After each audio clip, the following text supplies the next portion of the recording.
você. O Freud, maravilhoso, eu não concordo com tudo que Freud falou, mas eu aprendi justamente, senão eu não poderia escrever um livro desse, eu aprendi a separar nas ideias aquilo que eu concordo e aquilo que eu não concordo, sabe? Tem um provérbio que ele foi atribuído a Santo Agostinho, mas hoje há dúvida se ele é realmente de Santo Agostinho ou de outro, mas é um provérbio que diz assim: no essencial, tenhamos unidade. No não essencial, tenhamos diversidade. Tá. Mas, em tudo, tenhamos caridade.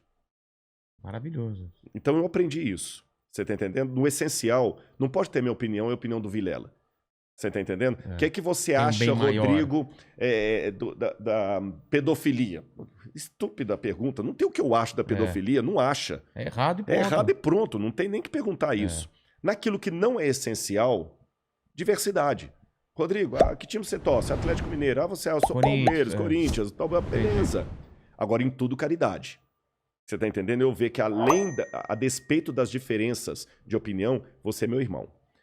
Isto posto, o Freud tem coisas dele que simplesmente eu falo que ele tava fumando alguma coisa naquele charuto dele lá.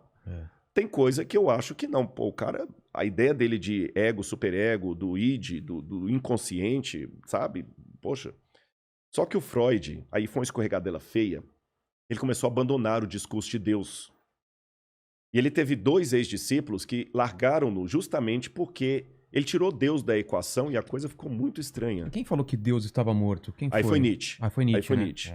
Mas os 2 discípulos de Freud que decepcionaram-se com ele foi Jung, Carl Gustav Jung, e Viktor Frankl, que fundou a terceira escola de psicanálise de Viena. E o Freud dizia que, na verdade, aparentemente Freud até estava certo se eu aplicar agora a situação de Covid. O Freud dizia que o que nos diferencia, na verdade, são apenas as convenções sociais. Por exemplo, por que a rainha da Inglaterra vai sentar e comer de maneira toda nobre, com talheres, vários talheres, vários copos, colocando assim, e aquele menino talvez que está lá na Etiópia passando fome vai comer com a mão de qualquer jeito? Eles disseram, Freud dizia, por causa das convenções sociais. A rainha Elizabeth, eu estou dando um exemplo, não é Freud que dá esse exemplo, ela só come com delicadeza porque tem comida suficiente para ela e para todo mundo.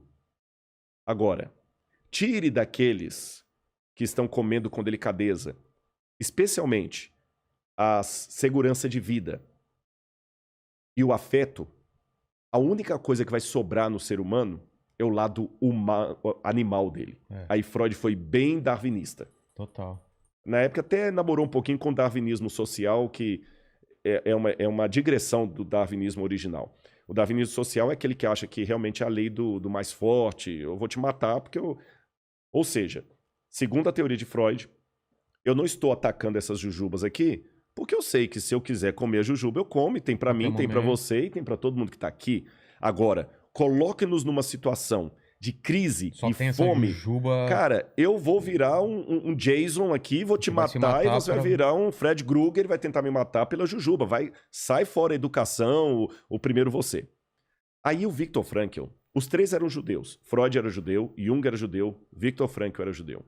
O Viktor Frankl foi apanhado pelos nazistas e foi para 2 campos de concentração, Dachau e Auschwitz. E o Viktor Frankl sofreu muito. A esposa dele foi morta, ele estava casado com ela há menos de 6 meses, foi morta em Auschwitz. A mãe dele, o pai, a irmã dele sobreviveu, mas ele pensou que ela tinha morrido também. E o Viktor Frankl, quando ele esteve em Auschwitz, ele viu a miséria total. Só que quando ele saiu de Auschwitz, ele criou a terceira escola de psicanálise de Viena com a logoterapia. E o Viktor Frankl fez uma crítica ao pensamento do seu mestre Freud. Ele falou assim, olha, o meu professor Sigmund Freud, felizmente, saiu da Europa antes de ser apanhado pelos nazistas. Só que eu vi na prática o que Freud teorizou sentado nas poltronas vitorianas da sociedade austríaca. Por quê? Ele imaginou que, falando agora, eu estou parafraseando, Rodrigo, que não havendo balas para todo mundo, eu vou te matar pelas jujubas. Exato.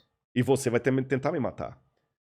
No campo de concentração, eu vi na prática o que Freud imaginou que seria. Porque os alemães tiraram tudo de nós judeus. Eles nos matavam a troco de nada.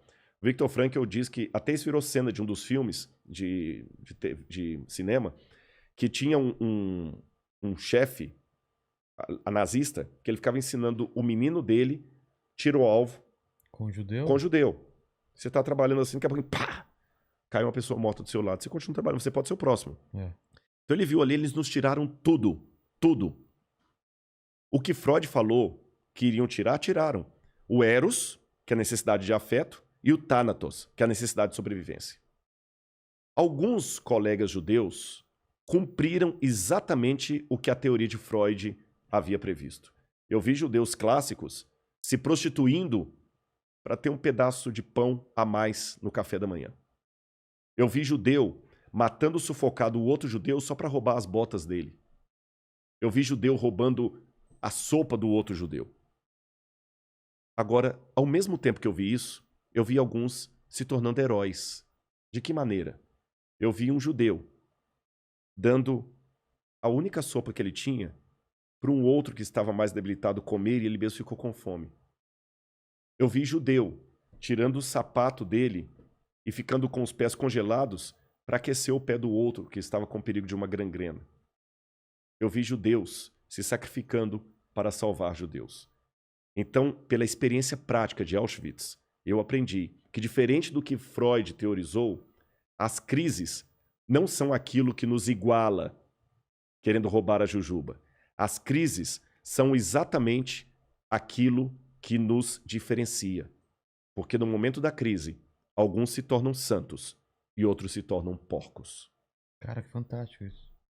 Então, e é verdade, a gente esse tá momento vendo de isso acontecer, crise que nós pandemia. estamos vendo, exatamente a pandemia, loucura de política, que agora... Político roubando oxigênio. Roubando oxigênio e tudo mais, as pessoas se matando por causa de posição partidária e política, cheia roubando o lugar da coisa fila de tudo e tal. vacinação. Esse é um momento caótico.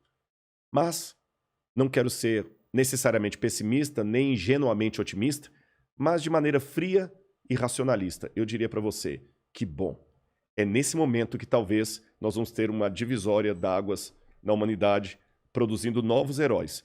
E, citando, parafraseando o Viktor Frankl, alguns de nós se tornarão santos, outros se tornarão porcos. Não posso julgar quem é quem, eu tenho que preocupar que tipo de personagem eu me tornarei diante da crise.